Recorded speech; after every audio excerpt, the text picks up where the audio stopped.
ஆட்டுவித்தால் யாரொருவர் ஆடாதாரே கண்ணா ஆசை என்னும் தொட்டிலே ஆடாதாரே கண்ணா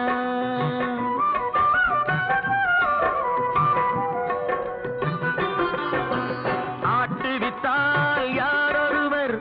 ஆடாதாரே கண்ணா ஆசை என்னும் தொட்டிலே